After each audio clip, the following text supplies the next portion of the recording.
We'll be at EternalCon this weekend at the Coliseum with William Shatner and more at EternalCon.com for the info. Thank you, Lou, for being here. It's really cool to have a guy who was the Incredible Hulk at one time in the studio, but also Mr. Universe and all these things. We're just talking to him about all the people you train.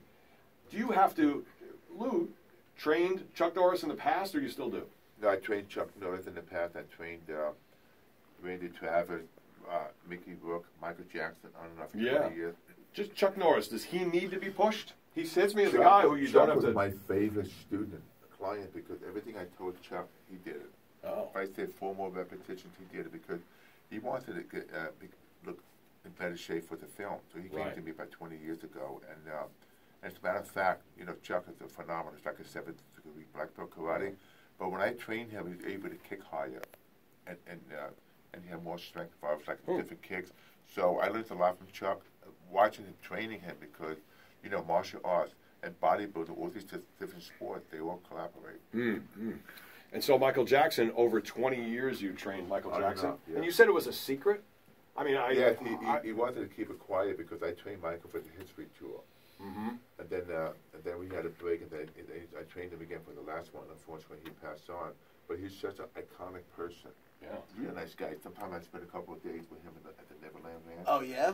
Yeah, and that was fun because he had all these different animals, but he was a generous person. Did you hang out with that baboon? Whatever it was? Bubbles? Oh, Bubbles the chip? He's got snakes, too? Yeah, I don't trust people with snakes. I know.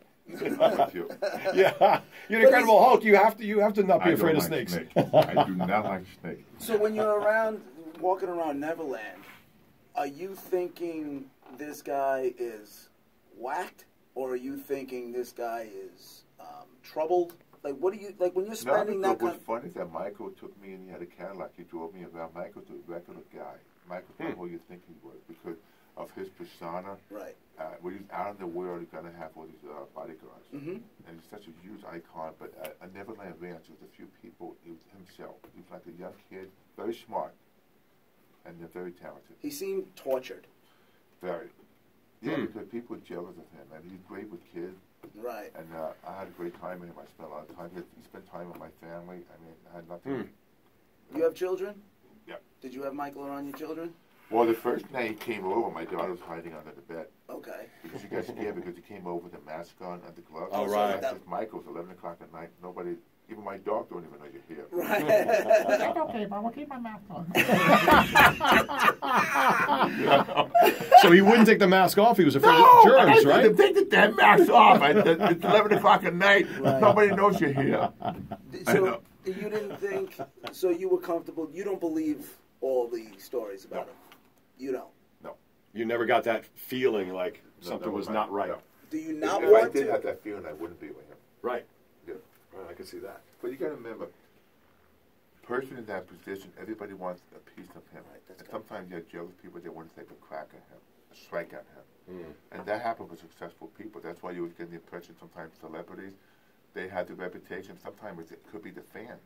It could be people. So it's tough to be in the limelight. He's bigger than, you know, it's what, you know, years and years ago, obviously, John Lennon, during the Beatles' heyday, had said something in an interview, and he said, you know, at what point, referring to the Beatles, we were bigger than Jesus.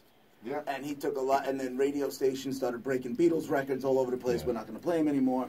And I said to Raj, for some reason he came up in conversation when we were off the air yesterday, and I said, you know, at some point I honestly think Michael Jackson may have been bigger than Jesus.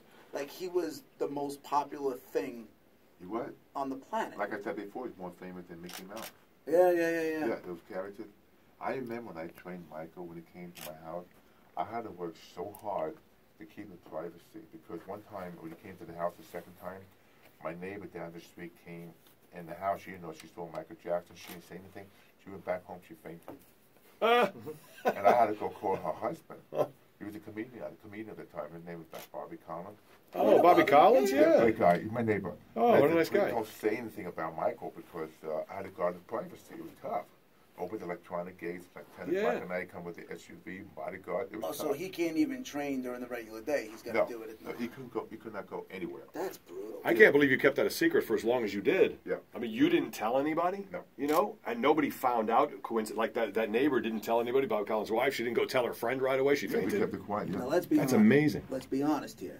you charge Michael a little bit more than anybody Of else. course. Yeah. 10 o'clock at night, I'm taking time away from my family. Right. But Michael had a problem sleeping, but he liked to train late in the evening because, he had a voice coach, he had to do the rehearsal. Wow. But he was a genuine person. That's I had a just- great time. You got to remember one thing. I admired his passion for fitness, for music. Right. He's on my passion for fitness. And we both had similar fathers. Okay. Bad Push, love-hate push, relationship. push, Exactly. So we Right. kind of like share a childhood memory. Wow. Is it true that you can't really hear music, or that you don't? I was born with a 75-80% hearing loss. Right. Sometimes tone deaf. Okay. So I've worn hearing aids most of my life. I had surgery years ago, but apparently music's hard for me. It is. That's what made me who I am today.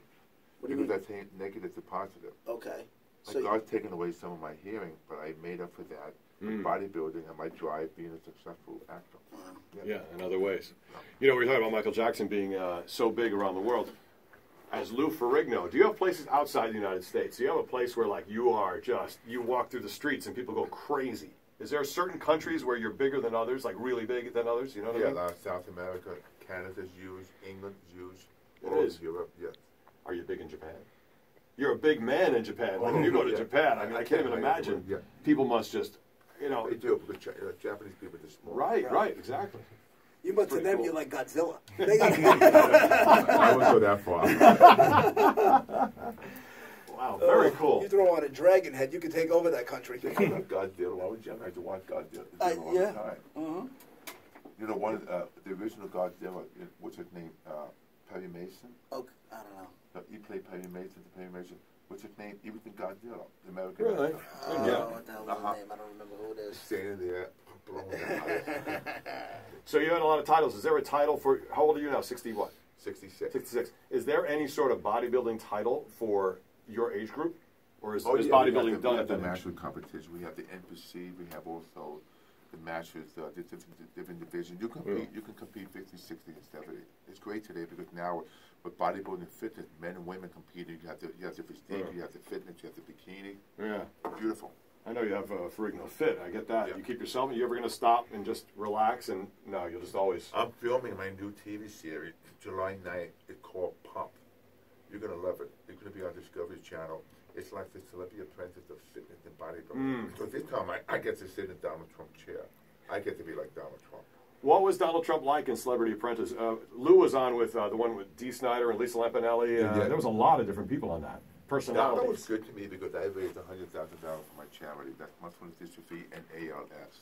Wow. Yeah, I made some good friends on the show. The show was tough. I mean, it was tough for all of us. Very emotional, it seems. Yeah, nobody wants to get fired, even though it's a game, but you can't help but take a person. Right. Competitive. Because there's pride involved. You don't want to tell somebody you're not good enough. You don't want anybody to tell you you're not good enough. Exactly. It's like you and I on this. We're working together. Right. And I have to think back on my head to find faults in you, but the reason why I want to have you fired. Because Right. every time you go to the boardroom, you have to have two names of two people that need to be fired.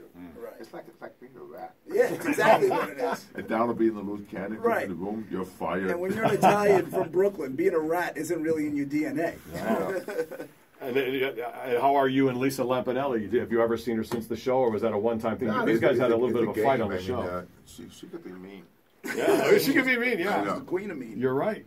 Yeah, Yeah. but that's what they want on the show. They want that kind of Sure. the flavor. Yeah. But I had a good time, everybody. Lou Ferrigno, thank you.